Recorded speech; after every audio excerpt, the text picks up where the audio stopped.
Good morning, boys and girls. This is Mrs. P. I'm going to read this book called Once Upon a Time. Story and Pictures by Nikki Daly.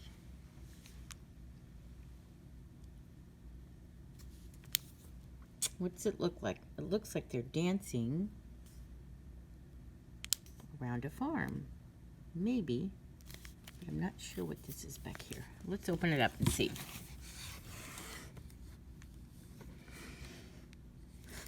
Okay, not sure what all this means, but I do love all the colors. Let's see, on the book jacket, remember how I tell you if you open the book, if it's got a book jacket, it tells you something about the story on this side. Sarah doesn't mind the long walk to school under the hot South African sun, but there is something worrying her in class. Every time Mr. Adonis says, "Children, take out your reading books," Sari feels sick. The letters in the book all run together, tripping her up so that she stumbles and falters, and the girls in the back of the class always make fun of her. Okay, let's see what happens.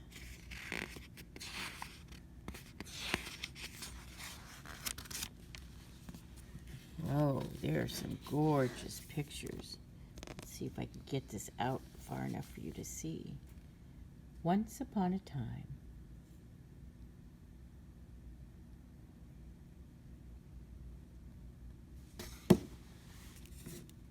We should have known it wasn't a farm.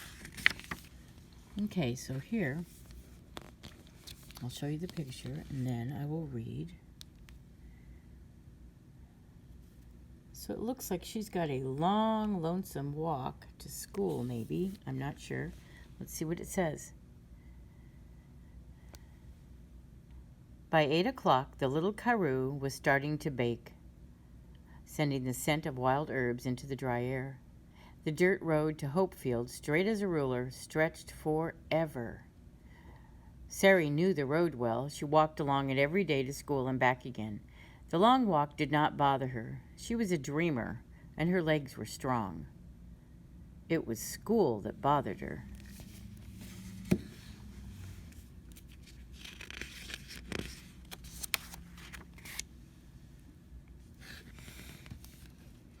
When Mr. Adonis said, "Children, take out your reading books," a sick feeling would grip Sari, making her hands tremble and her voice disappear.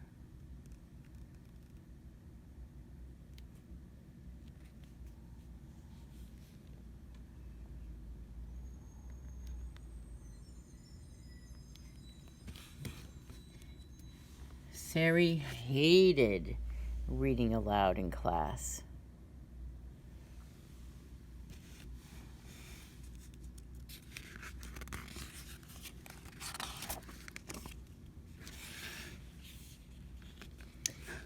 Those words, so many of them running together, row after row, page after page, they tripped up her tongue. She stuttered and stammered over them. When it was her turn to read, the children behind her giggled. "Take your time, Sari," Mr. Adonis said. He was a kind man. Those kids are not being nice.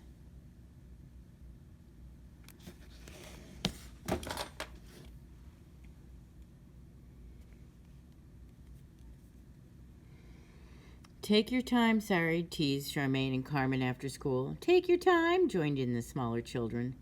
Only Emile stood back and said nothing. He knew that Charmaine and Carmen were jealous of Sari because she was as pretty as a princess.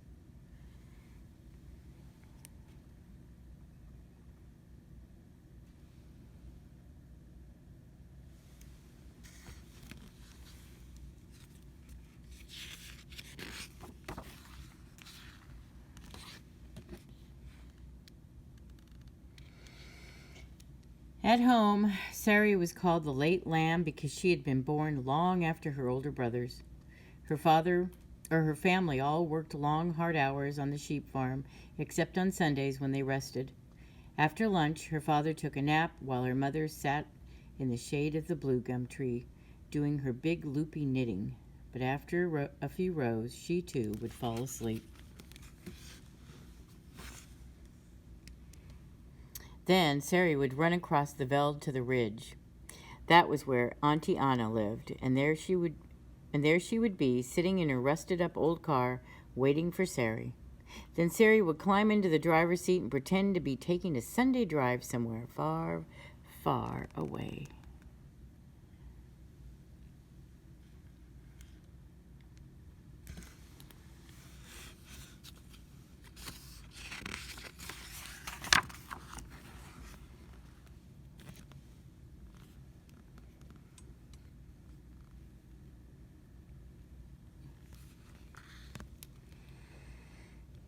As they drove, Auntie Anna would tell stories of once upon a time when she was young and her car was shiny. And then Sari would tell Auntie Anna everything, how she hated reading aloud, how the words stuck in her throat like dry bread, and how the children laughed at her. "People can be cruel," said Auntie Anna, "but don't give up, Sari. It's so good to be able to read well and enjoy books." Oh, there's a goose. There's a goose walking around on the top of the car.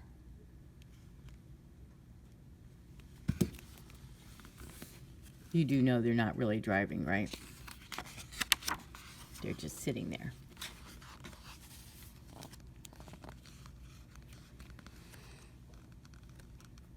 On one Sunday, tired of driving, Sari climbed into the back. Dreamily, she ran her hands over the brittle leather into the darkness between the seat and the backrest. Then she felt it. Something under the seat. She pulled, and out came a dusty old book. Sari jumped into the front seat with the book. The cover creaked as she opened it.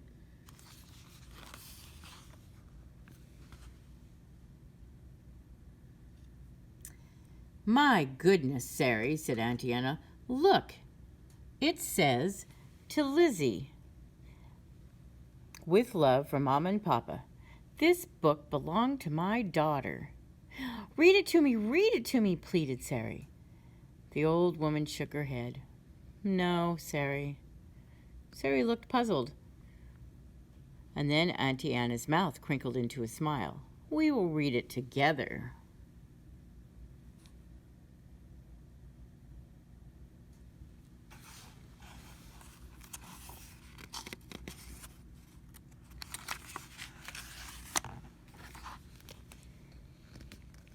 Oh, what do you think they're reading?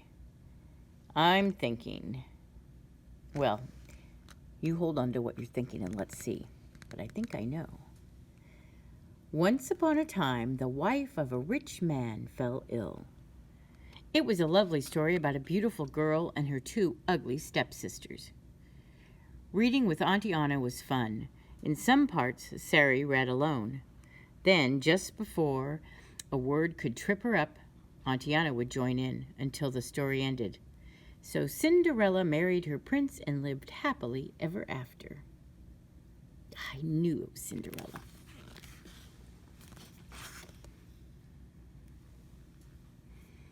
As the sun dipped behind the ridge, Auntie Anna closed the book. Sari felt too happy to speak. "It's your book now," said Auntie Anna, patting Sari's hand. "Next Sunday, we'll read it again."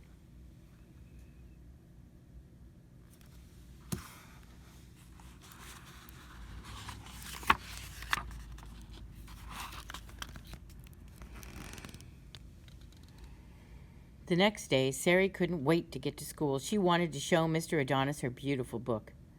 "Ah, Cinderella," said Mr. Adonis. "Read it to us, sir," cried the children. As Mr. Adonis read, Sari remembered all of it. She could even see some of the words.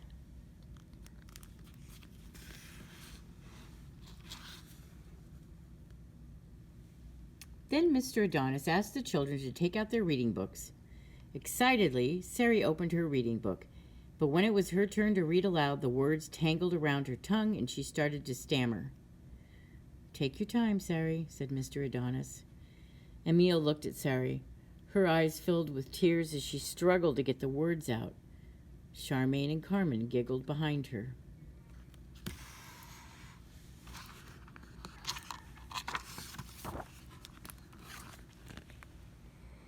When Sari saw Auntie Anna, she told her all about it.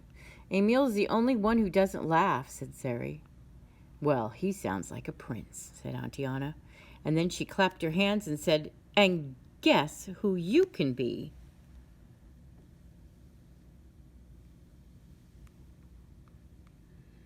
She dashed into her house and came out carrying an old evening dress. It smelled musty, but it sparkled as it fell over Sari's shoulders.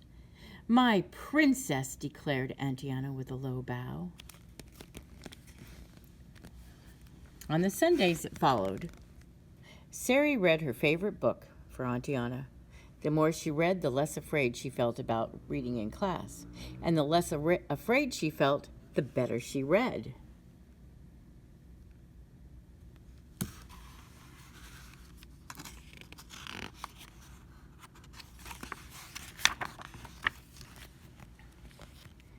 One day, Miss November, the school principal, visited the classroom to hear the children read. One by one, they read aloud. Soon it was Sari's turn. She opened her reading book, and suddenly the old sick feeling came back. What if she made a mistake and lost her place? What if she found her place but lost her voice?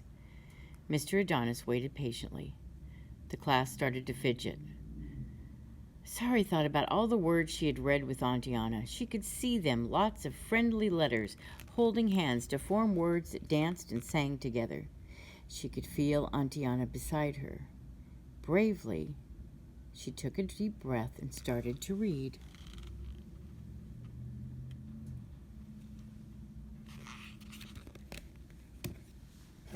Whoops.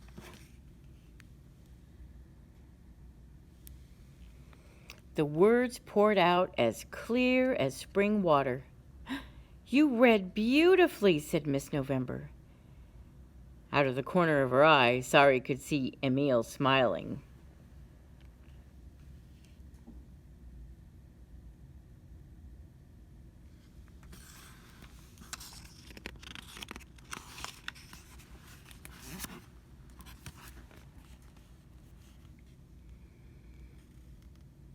After school, Sari and Emil walked home together.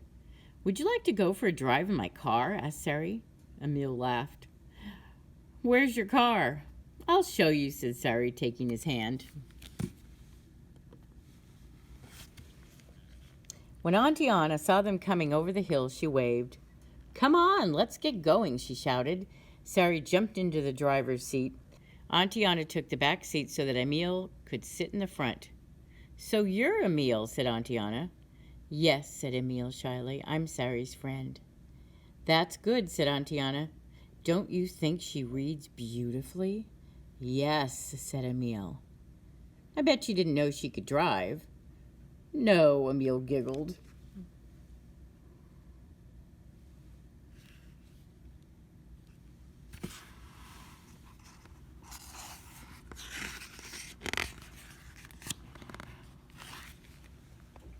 "Where are we heading to, Sari?" asked Auntie Anna, settling in the back. "Far, far away," said Sari.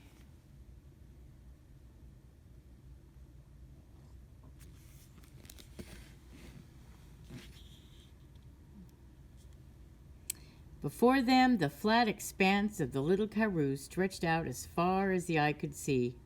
Ridges shimmered on the hazy horizon like faraway castles, and as Sari took the wheel, the air stood still and it seemed almost like once upon a time. And that, boys and girls,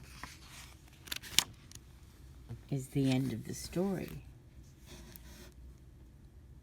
And one thing that you can get from the story is that even if reading is a little bit difficult, if you practice and practice, pretty soon it's like riding a bike and you can read all the words.